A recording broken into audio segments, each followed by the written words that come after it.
Uma vez eu participei de um evento aí que teve um projeto que eu sigo, e aí foi sobre racismo, e tinha uma convidada lá que, se eu não me engano, ela também é da Guiné-Bissau, eu não sei, não lembro mais ou menos, mas ela é missionária, e aí ela falou sobre como isso atrapalha o trabalho dela, ali, que é fazer missão, e como às vezes ela vai em outras vilas, assim, outros vilarejos, e às vezes ela ia pregar, e aí eles não, às vezes ficavam meio receosos de aceitar, assim, de escutar, porque, por causa disso, né, porque eles foram por tanto tempo colonizados e foram por pessoas que se diziam cristãs também, e aí eles eram meio receosos em receber e se perguntavam por que eu vou escutar o que você quer falar se esse tempo Uhum. todo, sabe? E ela era, tipo assim, ela era cristã e negra, e ainda assim, pelo fato dela ser cristã, eles ainda ficavam receosos, sabe, de escutar ela. Aí ela falou É sobre isso muito também. complicado, é muito complicado. Existe muito essa defesa, principalmente por africanos. Existe, existe sim, infelizmente existe, mas é histórico também, histórico. Aí é a partir de ações, é agir, como sal, como luz. As pessoas vão quebrando essas desconfianças. Eu não me converti aqui no Brasil. Minha família é cristã, desde minha avó. Minha avó, a partir das missionárias que trabalhavam lá em Guiné, lá no interior, e aí ela se converteu a Cristo e ela era de religiões tradicionais, né? Das religiões, dos cultos tradicionais. E aí, gente, o testemunho dela é muito lindo, é muito legal, sério. Ela estava em certo dia, ela foi perseguida, gente. Em Guiné-Bissau, nos países africanos, existem as religiões tradicionais que estão muito ligadas à questão de dualismo, né? De demônios, de deuses. De servir a esses poderes, né, para poder apaziguar a ira deles, né, e assim você conseguir ter a sua vida saudável, existem cerimônias, aquela coisa toda. Então, minha avó servia às religiões tradicionais, mas certo dia ela foi perseguida, acreditem vocês ou não, eu sei que vocês devem ser secessionistas, né? Mas, enfim, é uma continuista aqui falando. Desculpem. Eu sou reformada também, mas eu sou uma reformada continuista. Enfim, mas certo dia ela foi perseguida por um demônio, uma entidade lá e tal. A história que ela conta, que é verídica, ela saiu correndo, né, e tal, e estava sendo perseguida. Óbvio que ela não via essa entidade, ela só sentia, né? Obviamente, esse demônio. E ela saiu correndo, correndo, correndo, correndo, até que caiu em frente à casa dela, como morta, como se ela tivesse sido atendida. Mas enquanto ela ia correndo, ela que já vinha sendo ministrada pelas missionárias que falavam sobre Jesus, contavam as histórias, ela entendeu, e isso é o Espírito Santo, só pode ser o Espírito Santo. Ela entendeu que o único que poderia ajudar ela naquela situação, senão ela seria morta por aquele demônio, seria Deus, seria Jesus. Né? As missionárias falavam Jesus, né? E aí ela, enquanto corria, ela ficava dizendo, Jesus me liberta, Jesus me liberta. Isso é muito bizarro, porque ela não conhecia Jesus. Ela não tinha lido a Bíblia. Ela não sabia exatamente quem Jesus era. Mas ela havia ouvido das missionárias que existia uma pessoa que tinha um poder muito além do que o poder daquelas pessoas daquelas entidades a quem ela servia, e ela chamou por essa pessoa. Assim, e Deus é tão bom e misericordioso que atendeu a ela. Mesmo ela caindo, né, ela enquanto corria dizia, né, Jesus me ajuda, Jesus me ajuda, Jesus me salva e tal. E aí quando ela caiu como morta, depois de um tempo, meu avô abriu a porta, né, viu ela lá, e aí caída, e levou para o hospital, e era uma clínica feita pelos missionários. E depois, cuidado e tal, ela entendeu, quando ela acordou, que foi realmente Jesus que havia libertado. E a partir disso, ela entregou a vida dela a Cristo. Ela e o meu avô. E eu posso dizer para vocês, eu tenho até a foto dele aqui, porque ele é a maior referência para mim. Deixa eu pegar. A maior referência para mim de cristianismo não é nenhum teólogo dos que eu estudo.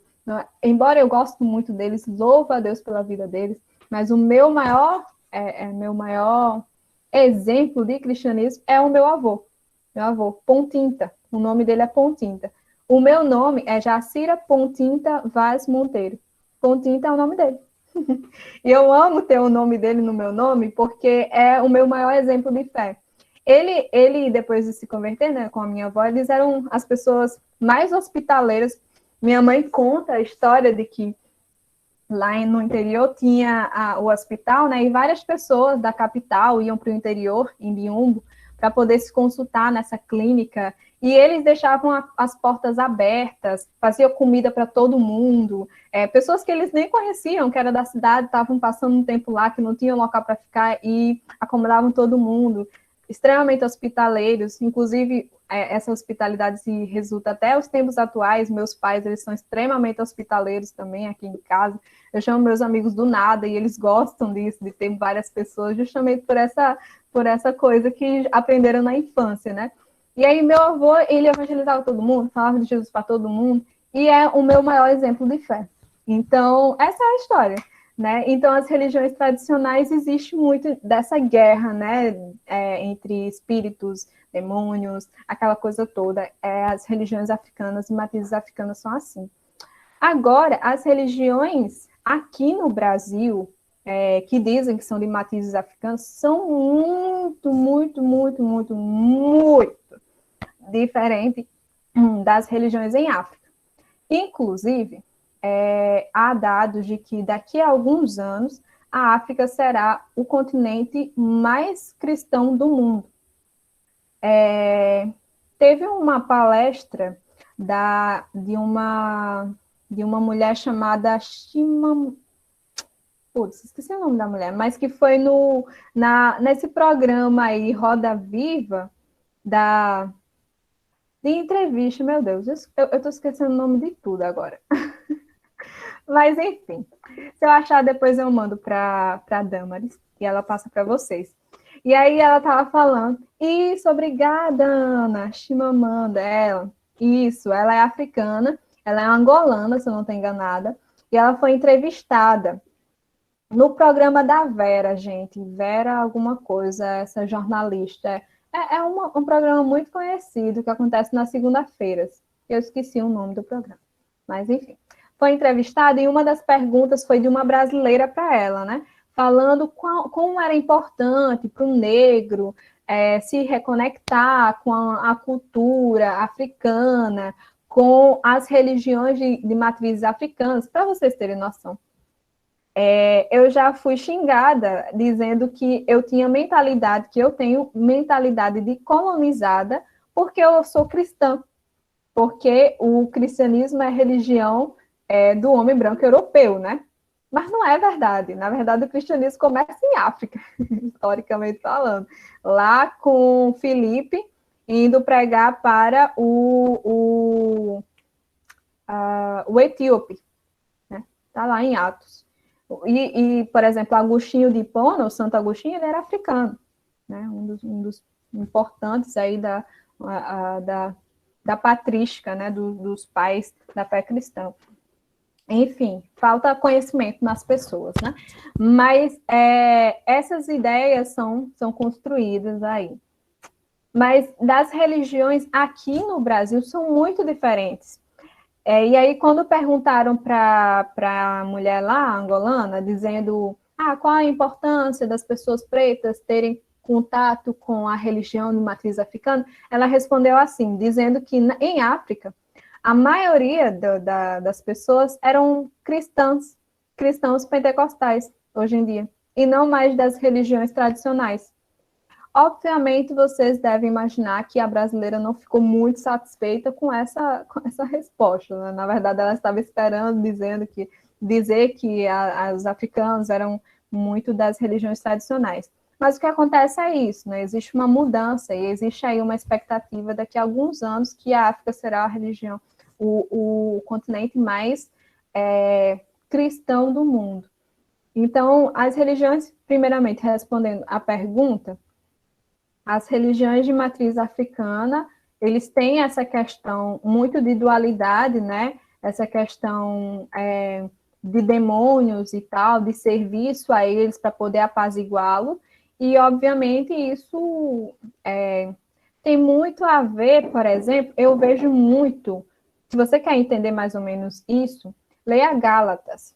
Leia Gálatas, quando o apóstolo Paulo fala aos Gálatas, que falavam, né, sobre as pessoas que queriam... deixa eu abrir aqui para tentar me recordar do que eu estou querendo falar. Mas para não tomar muito tempo, depois eu posso até pesquisar e falar depois em outro momento. Mas essas religiões tradicionais têm muito disso.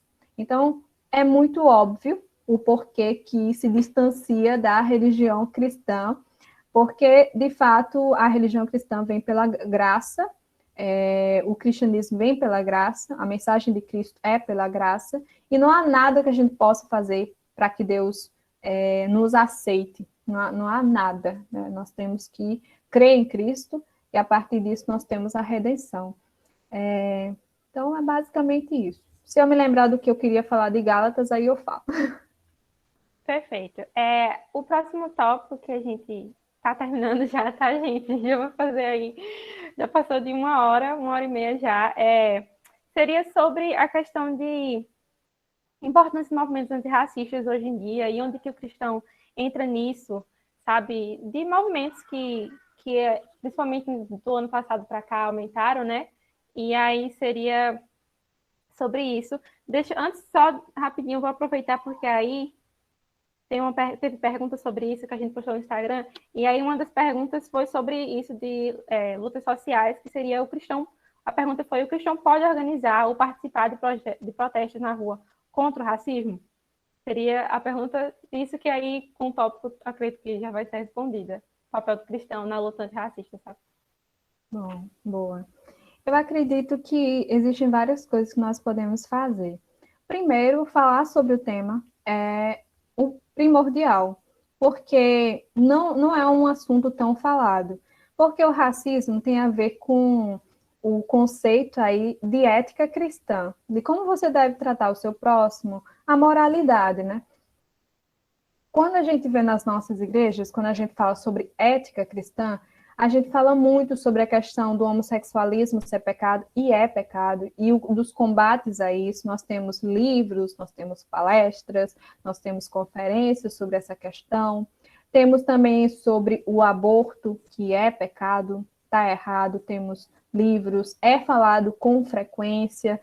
Pecados sexuais como um todo, adultério, fornicação, tudo isso é muito falado. E isso tem a ver com a ética cristã, certo? Como é que nós devemos olhar para esses conceitos de casamento e de como o cristão deve viver na sociedade. Mas aí o racismo tem também a ver com a ética cristã, como é que o cristão deve olhar para o seu próximo. Mas não é tanto falado. E o primeiro ponto do cristão nessa luta antirracismo é justamente falar sobre o tema. Nossas igrejas precisam falar sobre isso, expor sobre isso. Nos púlpitos, os pastores, vez por outra, fazer pregações, mas não pregações do tipo dizendo que racismo é pecado. Isso todo mundo sabe que racismo é pecado, né? Mas trazendo questões históricas, né? O básico para que a igreja mais ou menos perceba como é que funciona, como é que deve combater, aquela coisa toda. E seminários sobre, eu não sei, eu nunca vi um seminário sobre o racismo, com palestras sobre o racismo, mas livros sobre isso precisa ser produzido. Gente, de livros sobre o racismo, realmente, numa cosmovisão cristã, nós temos Timothy Keller, né, que tem sido traduzido muito, esse mesmo da Vida Nova, como eu falei, e tem também o clássico lá do John Piper, que é O Racismo, a Cruz e o Cristão, que é um livro muito bom também. Eu nem falei dele, mas é um livro muito bom. E agora está sendo traduzido do Esaú, né? Reading While Back. Mas são pessoas do continente americano, ou do continente americano não, dos Estados Unidos, são estadunidenses, são pessoas que não têm um contexto brasileiro, a carga de como aconteceu aqui no Brasil. E, por exemplo, o Timothy Keller e o John Piper, eles falam a partir da posição de pessoas como brancas, né? A gente não tem tantos pretos bíblicos, não estou falando da militância exagerada, mas pretos bíblicos produzindo. E é necessário isso, essa produção. Por que que existem tantas produções com relação às questões sexuais e assuntos sexuais, não existe tanto com relação a isso, que também tem a ver com a posição do cristão na sociedade, né? Então, o meu palpite é que existe ainda muito do gnosticismo na igreja, né? De assuntos seculares, de assuntos cristãos, né? Essa divisão entre o secular e o sagrado, entre o que se deve falar, o que não deve. E o racismo foi politizado, né? É um assunto que foi abandonado, né, pelos cristãos, nós não falamos, e foi acolhido por um espectro político. É por isso que há esse estigma, né, essa associação. Você fala racismo, as pessoas acham que você é progressista. Porque geralmente são os progressistas que falam. Mas eles são bons em expor o problema, em expor as causas até do problema, mas eles são falhos em apresentar soluções para os problemas. É aí que é o problema.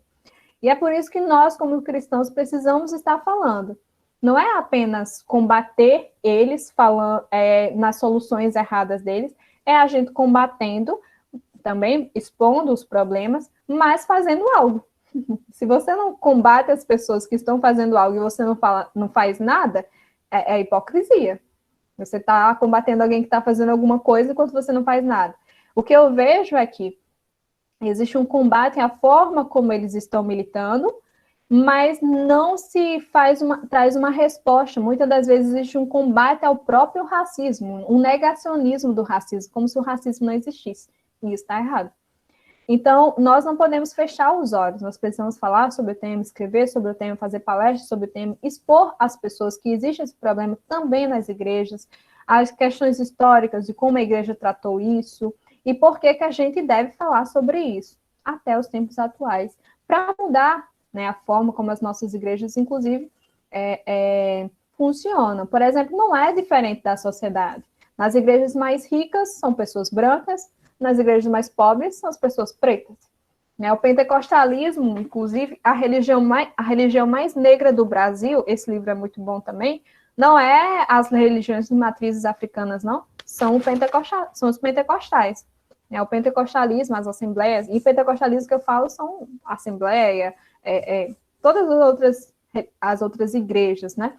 O pentecostalismo é a religião mais negra do Brasil, e isso é um conceito histórico, porque as igrejas batistas, historicamente, principalmente nos Estados Unidos, elas eram igrejas racistas, né? Tanto que existe uma separação entre as igrejas negras e as igrejas brancas, porque as igrejas brancas não permitiam que os negros participassem. Olha só que coisa. Então, disso, os brancos racistas cristãos, né, vieram ao Brasil e não tinha, assim, as igrejas eram muito elitizadas e tudo mais, e os negros que tinham a religião cristã, que se converteram a Cristo, foram formando as suas igrejas, né, e a religião mais negra do Brasil, a igreja mais negra do Brasil, a religião mais negra do Brasil são os pentecostais.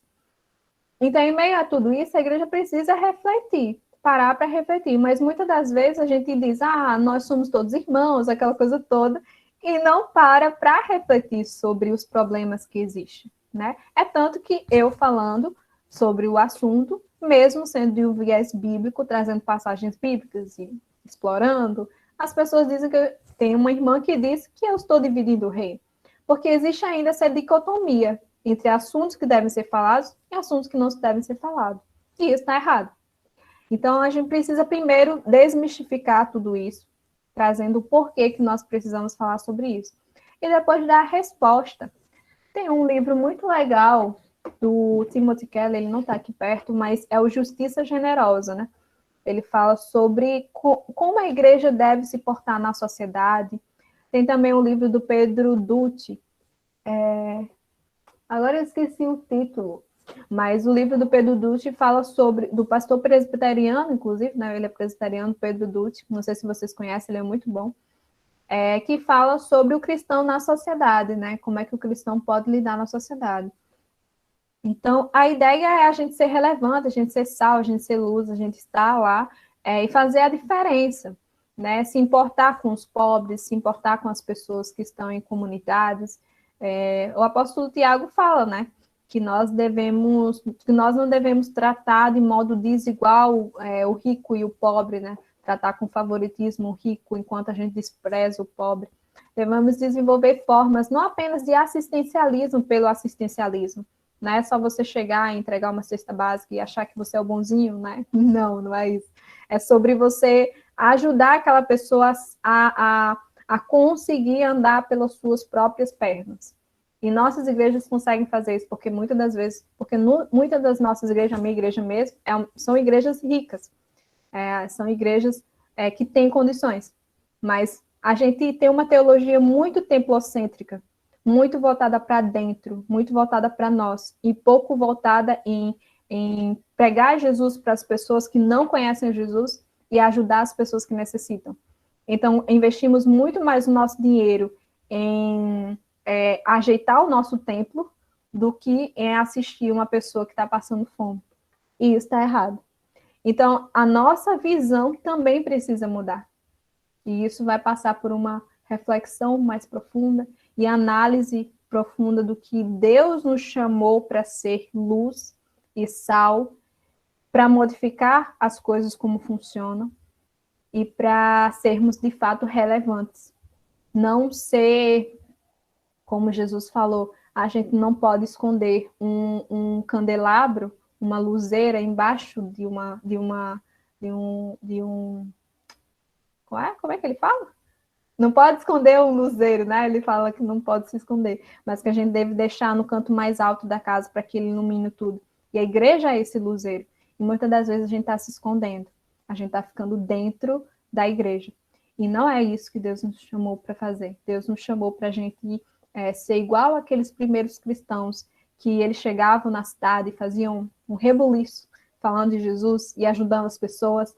E a partir disso, a Bíblia fala em Atos que eles foram homens que colocaram o mundo de cabeça para baixo. E a gente precisa colocar o mundo de cabeça para baixo. E a gente não vai colocar o mundo de cabeça para baixo se a gente tiver uma teologia templocêntrica, se tudo que a gente faz é para dentro, se só o que a gente faz é para as pessoas que são cristãs e a gente não se importar em ser relevantes na sociedade, na comunidade onde nós estamos. E se as estruturas das nossas igrejas permanecer da mesma forma que existe lá fora, as igrejas mais ricas, extremamente brancas, os pastores, as lideranças, né? Lembram da liderança, aquela quanto mais em cima, mais branco, quanto mais embaixo, mais preto. As nossas lideranças totalmente brancas, não investindo em irmãos negros que têm potencialidade, enfim. Todos esses problemas que estão na sociedade, infelizmente, também estão nas nossas igrejas. E é necessário que se observe isso.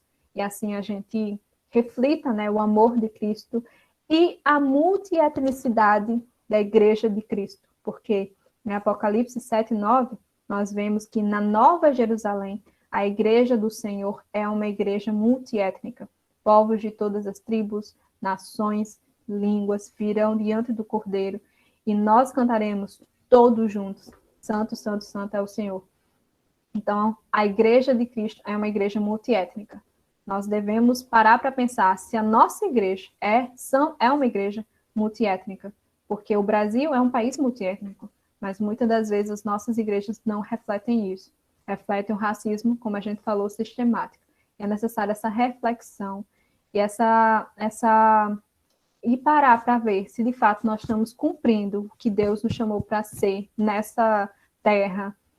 Se nós estamos, a partir das nossas profissões, a partir do nosso trabalho, a partir do nosso estudo, se nós estamos sendo bons alunos, se nós estamos sendo exemplares, se nós estamos refletindo a glória do Senhor. Tudo isso precisa parar por uma reflexão e a gente precisa fazer algo, trazer uma resposta, e não apenas ficar na letargia e na indiferença. Então, é isso. Perfeito. Acho que, assim, a gente já falou basicamente de todos os tópicos que a gente tinha, assim, separado naquele roteirozinho que eu até te mandei. Agora seria mais, assim, que a gente já falou tudo que a gente pretendia no sentido geral, apresentar tudo, e seria mais para perguntas e respostas. E tem uma pergunta aqui que seria em relação O cristão deve, assim, ir para movimento antirracista, essas coisas assim. Tem essa, eu esqueci de falar. Olha só, com a morte do George Floyd, né, que foi uma morte muito horrenda, né, que aconteceu à luz do dia, aquela coisa toda muito, muito triste, acendeu, né, o movimento Black Lives Matter. Esse movimento, se vocês forem no site deles, existem coisas que eles defendem que são plenamente anticristãs, tá? Então, um cristão se filiar a esse movimento, eu acho que é complicado, porque estaria aí abraçando, né, toda uma cosmovisão que muitas das vezes vai de encontro à palavra de Deus. Agora, durante esses protestos, vários cristãos, vários pastores muito bons desse período específico da morte de George Floyd que participaram dos movimentos promovidos pela Black Lives Matter. Eles foram com cartazes, inclusive, reafirmando a imagem e semelhança de Deus, dizendo que eram cristãos que estavam lá. Eles não se filiaram com o movimento, mas foram ao movimento promovido por eles. Até porque por que eles foram? Por que eles foram? Porque os cristãos não fizeram nada. Se os cristãos tivessem feito algo, eles não precisariam ir com a Black Lives Matter. Eles poderiam ter ido a partir dos cristãos, né? Mas eu não vejo problemas, por exemplo, se acontecer algum caso aqui no Brasil, na sua cidade ou aqui em João Pessoa, algo muito ruim, e os movimentos negros, que existem algumas pautas discordantes, eu não vejo problemas em a gente participar de alguns protestos, de alguns movimentos, porque são movimentos pela justiça, são movimentos que vão despertar, principalmente as autoridades, né, que podem fazer algo, para que eles respondam. Não existe problema da gente participar de um movimento, assim, de um protesto. Agora, pode existir problemas, né, se a gente não tiver a nossa fé bem baseada, em se filiar. E aí, qual a minha sugestão? Por exemplo, o Martin Luther King, ele fez um movimento pautado na Bíblia. Gente, nesse livro aqui, sério, comprem esse livro. Se vocês quiserem ignorar tudo que eu falei hoje, ignorem, mas comprem esse livro. Lembre-se disso. Tem uma parte aqui que eu fiquei chocada, gente, muito chocada.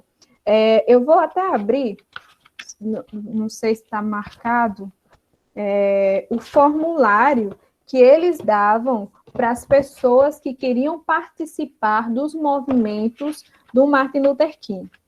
Gente, é uma coisa assim surreal. Eu falei disso, tem um vídeo que eu falei sobre isso nos meus stories, no meu GTV, se vocês quiserem pesquisar lá.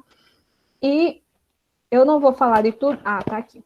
Eu não vou falar de tudo, mas era um formulário, tá? Que as pessoas tinham que assinar ao fim para poder participar dos movimentos. Você não participava se você não assinasse esse formulário. Eu vou dizer só algumas coisas. Eles dizem 10 coisas nesse formulário, e eu vou dizer só algumas para vocês terem noção. Era um movimento que pessoas não cristãs participavam, tá? Mas ele diz assim, número 1. Bom, vou ler todo o contexto para vocês entenderem. Pelo presente, eu me comprometo, a minha pessoa e o meu corpo, ao movimento de não violência, portanto, cumprirei os 10 mandamentos seguintes. Eu vou ler todos os 10, tá? Ele diz, mandamento 1, meditar diariamente nos ensinamentos na vida de Jesus. Número 2, sempre lembrar que o movimento não violento em Birmingham, que era um local, mas mudava, né, de local para local, procura justiça e reconciliação e não a vitória. Número 3, andar e falar na prática do amor, porque Deus é amor. 4, orar diariamente para ser usado por Deus e para que todos os homens possam ser livres.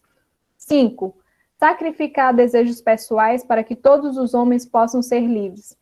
Mandamento 6, direcionar as regras comuns da cortesia tanto ao amigo quanto ao inimigo. Mandamento 7, procurar realizar um serviço regular para os outros e para o mundo. 8, abster-se da violência do punho, da língua ou do coração. 9. Esforçar-se para estar em boa saúde espiritual e corporal. 10. Seguir as instruções do movimento e do capitão em uma manifestação. O cara está dizendo, simplesmente, que para você participar do movimento dele, você tinha que ser como Jesus. Simples. E ele fez o movimento da proporção como fez. Ele veio a receber Prêmio Nobel da Paz. Pessoas não cristãs viram isso. Ele era um pastor assumido. A partir nos treinamentos para os movimentos, tinham leitura bíblica, tinham canções que eles iam cantando, inclusive nas marchas, canções cristãs como We Shall Overcome, Vamos Superar Tudo Isso, é uma música cristã muito bonita, e várias outras. Então, você percebe que foi um movimento social criado por cristãos, que tinha bases cristãs, e que eles fizeram revolução no mundo. Que, inclusive, retomando a pergunta do racismo estrutural, teve uma pessoa que é marxista, né, e tal, que trabalha comigo, e que eu estava falando, né, sobre que no meu livro eu estava fazendo um comparativo, como Martin Luther King fez a sua luta a partir das virtudes, e como Malcolm X, outro personagem, fez a partir do ressentimento e tal. E ele disse para mim assim, ele falando, né, eu acho que o Martin Luther King não fez nada demais pelos Estados Unidos, porque ele não mudou as estruturas. Então, veja só que essa ideia do racismo estrutural, essa questão, tem a ver também com isso. Tipo, o cara estava dizendo que o Martin Luther King não fez nada irrelevante, assim, porque não mudou as estruturas, não destruiu o capitalismo. Então, é um pensamento bem complicado, tá? Essa questão do racismo estrutural. Só fechando esse parêntese. Então, eu acredito que os cristãos podem, sim, fazer movimentos pautados na Bíblia, em momentos específicos, em coisas que precisam, porque existem momentos que são necessários, E se não existir, assim, uma junção dos cristãos em favor disso, em fazer algo mais ou menos como que a gente viu que Martin Luther King fez, não tem problema de participar de movimentos criados por pessoas não cristãs. Até porque, como o John Piper falou, a gente não pode esperar atitudes cristãs de não cristãos. É óbvio, né, que eles não vão ser cristãos. Então, existem algumas pautas que eles vão defender que a gente não vai defender. Mas participar por causa da causa principal, que é o combate ao racismo, não teria problema. Mas seria legal se a gente fizesse algo, né? Mas aí é um pouco mais complicado. Perfeito. Perfeita a resposta aqui. Acho que respondeu já. E tem outra pergunta aqui, antes de... Letícia fez uma pergunta aqui no chat, mas rapidinho. Tem uma pergunta que é assim, dizer que as religiões de matriz africana, indígena ou asiática adoram demônios é racismo? Foi a pergunta que mandaram no Instagram. Desculpa, eu não ouvi.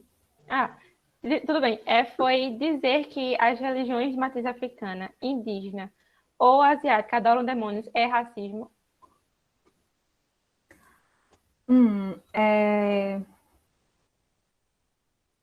É muito complicado generalizações. Generalizações podem revelar preconceitos, tá? Porque é complicado, sim. É complicado mesmo. Porque, como eu falei, tem um livro chamado O Fator Melquisedeque, não sei se vocês já leram, que o autor, ele é um missiólogo, ele fala como Deus se revela a partir de diversas formas. E isso é um conceito cristão, né? O C.S. Lewis, no Cristianismo Puro e Simples, ele fala sobre isso, né? Existem várias formas de Deus se revelar. A partir da natureza, a partir da revelação especial, a Bíblia, a partir de Cristo, né? Enfim, existem várias formas de Deus se revelar. E aí, no Fator Melquisedeque, o autor vai falar que muitas das vezes Cristo já está se revelando àquela cultura de uma forma que a gente não percebe. E aí o missionário só vem e explica e a pessoa consegue entender. Por exemplo, existem religiões que adoram, sei lá, o sol. Mas eles falam de uma forma do tipo, esse sol é o Todo-Poderoso, esse sol que nos dá o sustento, enfim. Esse livro é muito bom, é muito interessante, gente, de se ler.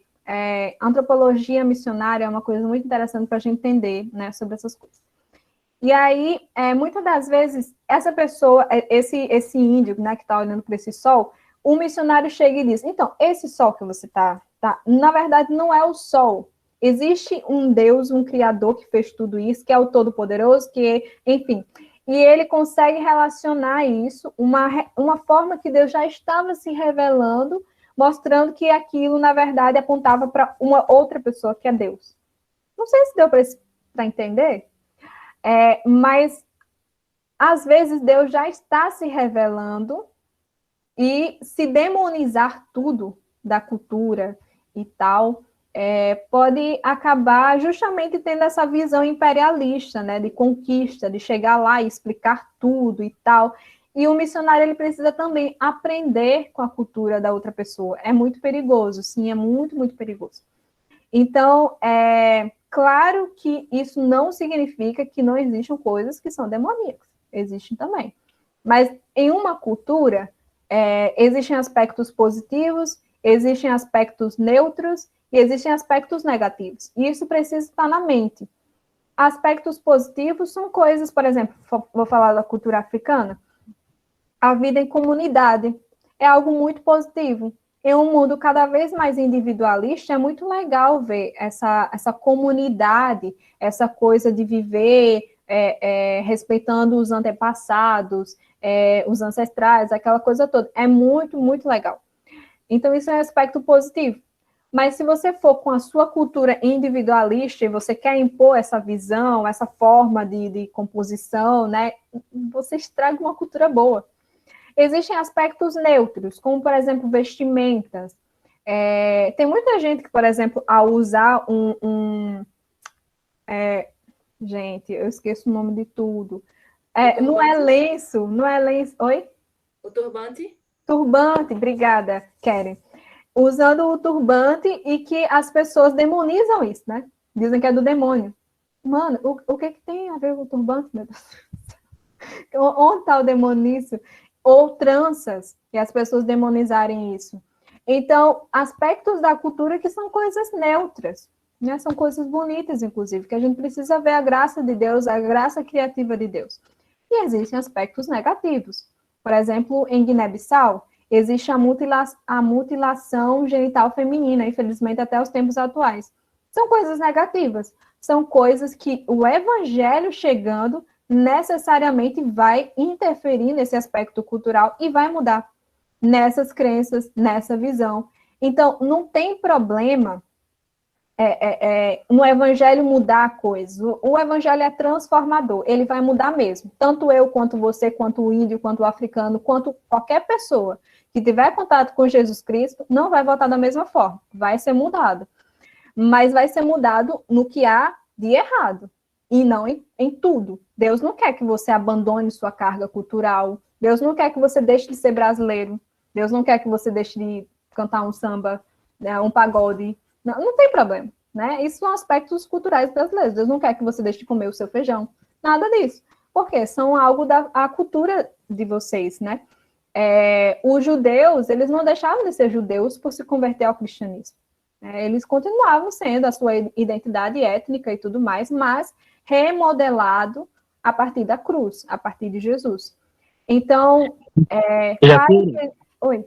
Não querendo interromper, mas que tu falou um ponto bem importante aí, essa questão dos judeus quando se tornam cristãos, né? Porque teve muito conflito, inclusive entre os próprios apóstolos, sobre como ser um cristão agora, porque eles pensavam que ser cristão seria ser judeu, né? Então, queriam, por exemplo, fazer a circuncisão nos gentios, né? Pedro defendia isso e Paulo dizia, não há necessidade nisso.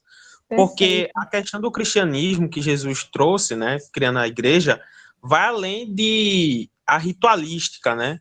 Então, alguns aspectos civis e ritualísticos são coisas que ficam no passado, fica no Antigo Testamento com o povo de Israel. Hoje em dia, a igreja ela é universal, né? Não a igreja, a denominação universal, mas universal, né, em todo o mundo. Católica.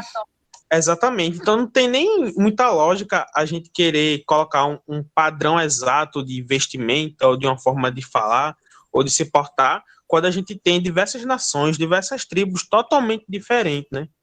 Sim, perfeito, perfeito. Obrigada por interromper, porque essa fala é muito importante.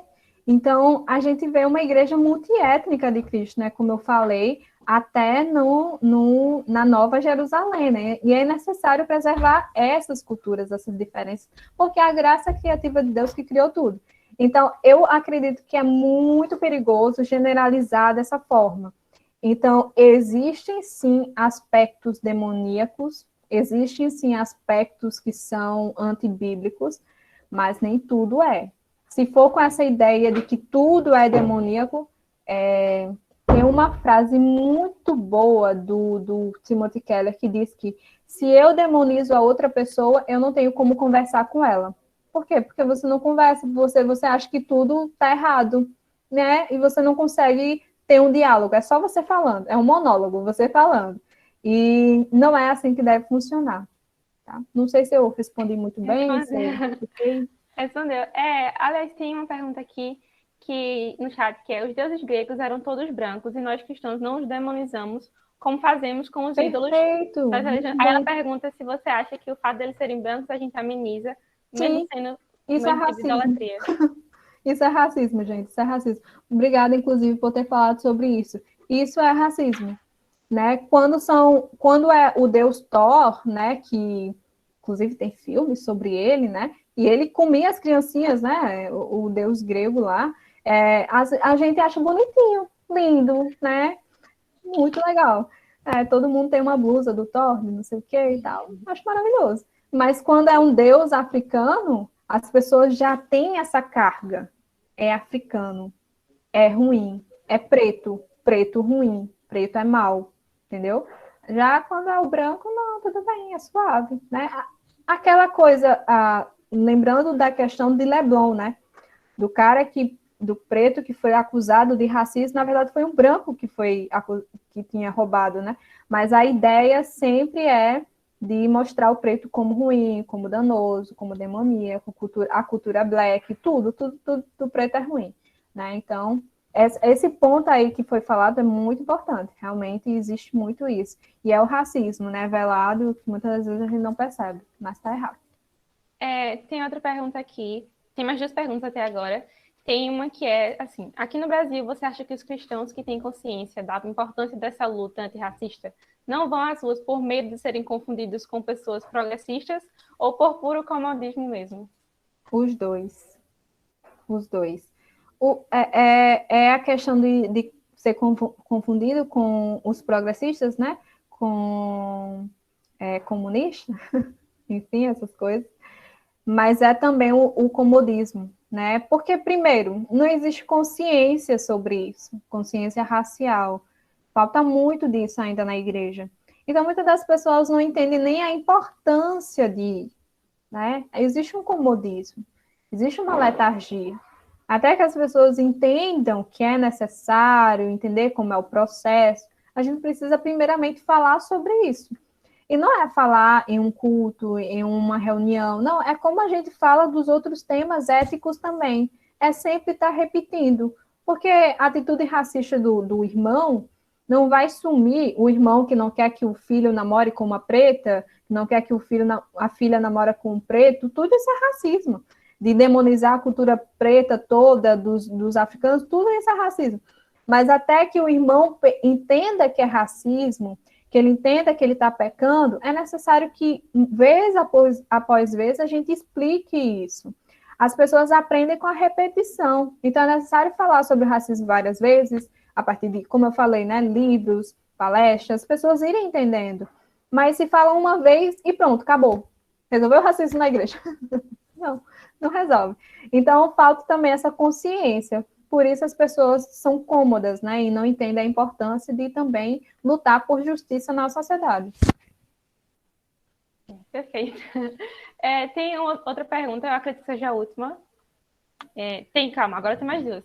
Mas antes de eu passar para outra, tem uma que veio primeiro, que é sobre expressões racistas, que são consideradas racistas, e que a gente fala, às vezes, hoje em dia, e não percebe, que é um racismo velado. E aí a pessoa pede para te explicar um pouco sobre algumas expressões, tipo denegrir, mercado negro, essas coisas. Uhum. Então, e se eu disser para vocês que isso é fake news? Gente, tem algumas expressões que estão sendo faladas muito, né, nas redes sociais, né? Mas que, assim, historicamente falando, não tem problema não, tá? Falar denegrir é para falar que existe algo de errado, né? Ovelha negra também, né, que dizem. Tem um post muito legal, Damaris Mulher, eu vou te mandar várias coisas, várias coisas. Pode mandar. Eu sinto muito pelo seu WhatsApp, vai ter várias mensagens minhas lá, mas vou mandar os links tudo para tu. As Que pessoas vão explica receber os sobre isso. mesmos links, então... Porque a gente tem que saber que existe também umas problematizações excessivas, né? Se a gente for pensar nesse aspecto, por exemplo, quando a Bíblia fala sobre luz e trevas, quando fala do preto, né, como representando as trevas, teria um problema também? Aí existem algumas problematizações excessivas, né? Essas palavras não têm problema em si, tá? Agora, tem que prestar atenção também, né? Não significa que vai falar qualquer coisa e tal, mas assim, essas palavras em si não teria nenhum problema, não. Uhum. Sim. Tanto que às vezes eu já vi umas pessoas falando que aquela expressão ficar de vela, criado mudo, que é um móvel. Mas Não, falam o que criado mudo é a maior fake news que aconteceu nesse período, foi, gente. eu vi. Tem muito disso mesmo. Tem uma pergunta aqui de Jenny que ela perguntou, e na igreja? Como tratar situações racistas? Leva para o pastor e para o conselho da igreja? Perfeita essa pergunta. Eu vi, eu achei muito legal. Gente, o racismo é um pecado como qualquer outro, tá? É um pecado. Que se desenvolve de uma forma um pouco mais difícil, né? Porque a estrutura é sistemático também, mas é um pecado como qualquer outro. E como é que o apóstolo Paulo nos ensina a lidar com o pecado? Primeiro, você fala com o seu irmão. Você chega no seu irmão e você explica. Não lhe ouviu? Chame uma testemunha. Fala com seu irmão. Não lhe ouviu? Fala para a liderança. Não ouviu? Considere qual é a expressão que ele usa? Um publicano, acho que é essa expressão que ele usa. Enfim, considere que a pessoa não nasceu de novo, tá? Foi isso que o apóstolo Paulo falou. Então, a pessoa está tendo atitude racista? Primeiro, você vai falar com a pessoa. Cara, você está errado. Por isso, por isso, por isso. A Bíblia fala isso, isso, isso. Existe uma historicidade. Você está repetindo. Isso está errado. A pessoa não lhe ouviu? Chama uma pessoa confiável. Vai para a pessoa e fala. De novo, resolve aquele problema. Está errado, por isso, por isso, por isso. A pessoa não ouviu? Chama a liderança. Não ouviu a liderança? Considera um publicano. Não é crente. Se fosse crente, se arrependeria do seu pecado e buscaria uma reconciliação, porque a palavra de Deus é sobre reconciliação. Se a pessoa não está buscando uma reconciliação, está errado, não tem muito o que fazer. Considere um não cristão. A ordem bíblica. Então, a gente precisa entender o racismo como um pecado e tratar da mesma forma como a gente trata todos os outros pecados. Entendi. A gente colocou aqui perfeito. Eu acredito que não tem mais nenhuma pergunta. Eu acho que não ignorei nenhuma do chat. Acho que senão alguém tinha me avisado. Então, se alguém quiser mandar, ou então ligar o microfone, viu? Pode ligar, que aí já se responde. Mas enquanto não tem nada, a gente ir finalizando, né? Porque já são 8h42. Mesmo que a gente pudesse ficar aqui o tempo todo, assim, a noite inteira, a gente aí tem igreja amanhã ainda, a gente tem EBD, então a gente não pode dormir muito tarde. Mas eu queria agradecer, Jacira, porque agradecer de verdade, de coração, assim, em nome da FEUP inteira. E acredito todo mundo que está aqui, porque realmente foi muito bom, foi muito bom mesmo, foi muito proveitoso. Só tem um comentário positivo até agora, então, de verdade, foi muito bom mesmo. Agradecer e que Deus possa continuar te usando e e tu possa continuar falando assim dessa forma que tu fala. Assim, eu admiro muito a forma que tu fala, porque é uma forma assim que esclarecedor a gente entender isso de uma forma cristã. Eu gosto muito disso, eu te acompanho faz um tempinho. Te conheci por causa da capa do álbum do Calmará. Eu te conheci por causa deles. E aí me apaixonei pela forma que tu fala e eu fui a primeira pessoa que veio na minha cabeça para falar isso e acredito que todo mundo tenha gostado. Glória E a Deus. muito obrigada mesmo. Eu espero que a gente tenha a oportunidade de se ver um dia, né? Sei lá, quando o livro lançar, a gente vai-se embora, vai-se embora para João Pessoa. Mas é isso, te agradecer. Falar para a galera também que sigam o Jacira no Instagram, porque vocês podem escutar mais do que ela fala no Instagram dela. Bia e Serginho colocaram aí no chat do Instagram. Tem o e-book dela, que ela fala mais de uma forma mais profunda também. O nome dos livros, ela vai me mandar tudo para mim, eu mando tudo para vocês. Mas é isso. Deus continue abençoando seu ministério, Jacira. Foi muito bom o bate-papo, muito bom mesmo. Obrigada, gente, pelo convite. Eu gostei muito, de verdade. Obrigada mesmo. A gente que agradece. Como não teve nenhuma pergunta até agora, só agradecimento. Vamos orar para poder a gente encerrar. E vamos tirar foto também, vou tirar print e foto. Todo mundo aqui. Guarda esse momento, muito bom, velho. Na real. Ô, Serginho, já que tu ligou o microfone aí, tu pode orar para terminar. Ó, praia. Mas vamos. Santo e eterno Deus, maravilhoso é o teu nome, ó Pai que estás no céu. Muitíssimo obrigado, Senhor, por esse dia de hoje, por esse fim de semana, né, esse sábado maravilhoso. E nessa noite, ó Pai, juntos aqui na tua presença, nós podemos, Senhor, a base da Bíblia, Senhor, podemos discutir questões tão pertinentes e tão importantes, Senhor, para a nossa sociedade. Muitíssimo obrigado, Senhor, pela presença de cada um que está aqui presente, e em especial pela vida de Jacira, Senhor, né, missionária, Senhor, da tua igreja, e que ela possa estar sempre continuar a levar, Senhor, o teu nome nessas causas, Senhor, nessas pautas, por onde quer que ela vá, Senhor, trazendo luz, Senhor, né, que esse é um chamado para a gente, é ser luz e ser sal. Então, que a gente possa fazer diferença, que a gente não fique acomodado, Senhor, que a gente realmente coloque a cara a tapa e vá fazer, Senhor, aquilo que o Senhor nos ensina, que a gente possa amar o próximo, que a gente possa respeitar nossas diferenças que não dizem nada sobre nós, que nós possamos sempre ver, né, independente de cor de pele, nós sempre possamos ver, né, uma criatura tua, Senhor, que também é digna de ser amada, Senhor. Então, que nunca venha a ter espaço, Senhor, para o racismo no meio da tua igreja, Senhor. Que nós possamos estar sempre lutando contra esse mal, Senhor. Assim como nós buscamos também lutar contra qualquer outro tipo de pecado, Senhor. Então, continua conosco, Senhor, abençoa a tua igreja, abençoa a Federação de UPA, Senhor, e que mais programações como essa, Senhor, sejam agendadas e sejam realizadas, Senhor, pelo poder do teu Santo Espírito. É isso que eu te peço e agradeço nessa noite de hoje, em nome do teu Filho amado Jesus Cristo. Amém.